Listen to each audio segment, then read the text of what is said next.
Hey guys, what is up? So I'm going to be doing my Week 7 NFL predictions.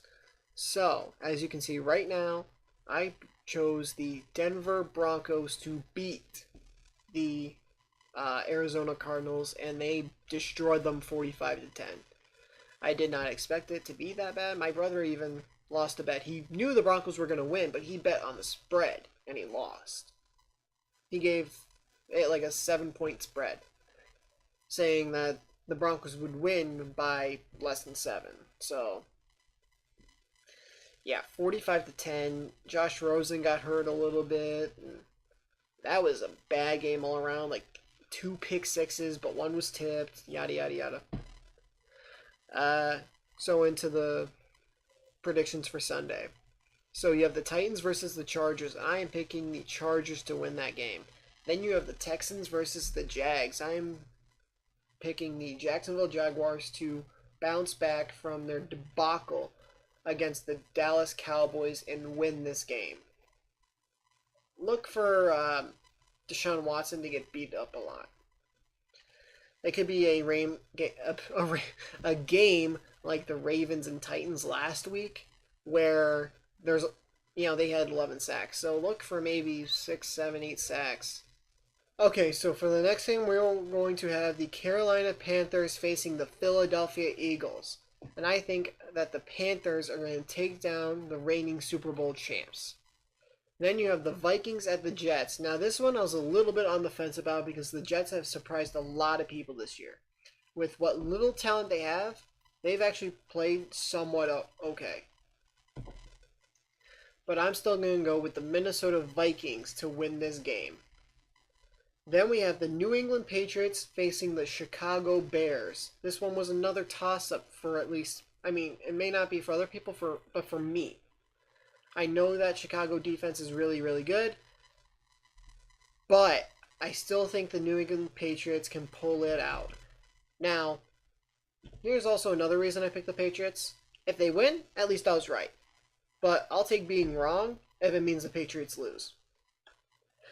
Then we have the Buffalo Bills facing the Indianapolis Colts. Buffalo just lost Josh Allen for the next few weeks at least, with some kind of elbow injury. And while the trainers were looking at him, they had his arm up. Here, let me go so you guys can see. They had his arm up, not obviously this high, but this is just to show. And they were trying to figure out how much it hurts, and they literally just went a little bit of pressure, and he basically screamed in pain. So he really hurt his elbow, and it's not even like it was his left, and he could still throw with his right. Like, that's his throwing arm. So, unfortunately, he's going to miss the next few weeks, so they're also starting Derek Anderson, who has really only been on the team for about a week and a half. So, the Colts are going to win that. The Browns versus the Buccaneers. I have the Cleveland Browns winning this game. Let's see. Then you have the Lions at the Dolphins. I'm going to pick the Dolphins here. The Lions are an okay team. Much like every year, they're okay. But I just think that I think the Dolphins got this. There was a reason they started 3-0. Brock Osweiler played okay last week. Though this could be a game where Osweiler, we've seen what happens when he plays okay, or you're like, yeah, he'd be decent, and then look what happened with Denver. It was his last year on his rookie contract. He did he did good enough. Then Peyton Manning came back, so he got the bench, and then Houston's like, hey, come here. Come to our money. And then it was, okay, I have my money now. And that's unfortunately how some players are, where they play for the contract. Look at Joe Flacco. Whenever he's in a contract year or he feels some kind of pressure on him, God, my hair's terrible. He plays well. Like this year, Lamar Jackson. There's pressure. Speaking of the Ravens, you have the Saints at the Ravens. Now here's a fun fact. Drew Brees has beaten 31 teams in the NFL.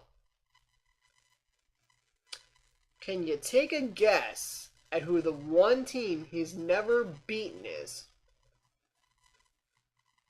Take a guess. Just, take... I don't know if I can make this... Here, hold on.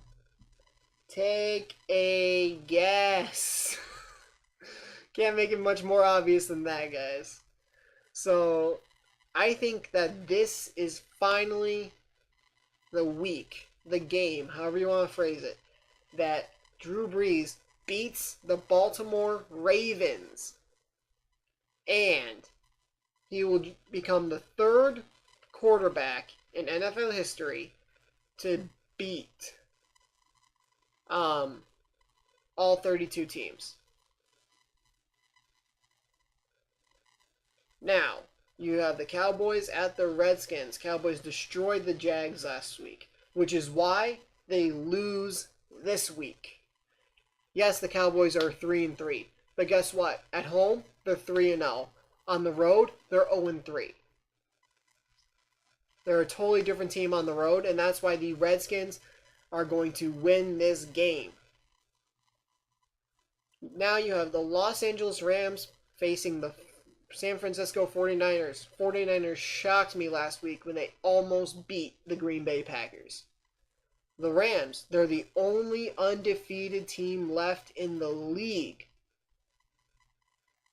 But they're still going to win this game and remain the only undefeated team in the league.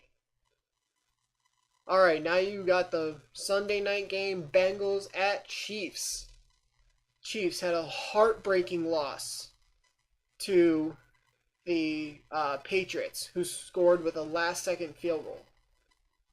Bengals had a heartbreaking loss to the Steelers when they lost on basically a last-second touchdown. There was 10 seconds left when the Steelers scored, so that was almost a last-second touchdown. Both had heartbreaking losses, but the Chiefs are the better team, and they are going to win this game. Alright, Monday night, you have the Giants facing the Falcons. I'm going to take the Atlanta Falcons here. Eli Manning cannot play quarterback anymore. He was when he was good. At his peak, he was okay. Like, imagine it, Ben Roethlisberger, his second year in the league, when he won the Super Bowl, he was carried by his defense. Eli Manning's 2 Super Bowls, carried by the defense.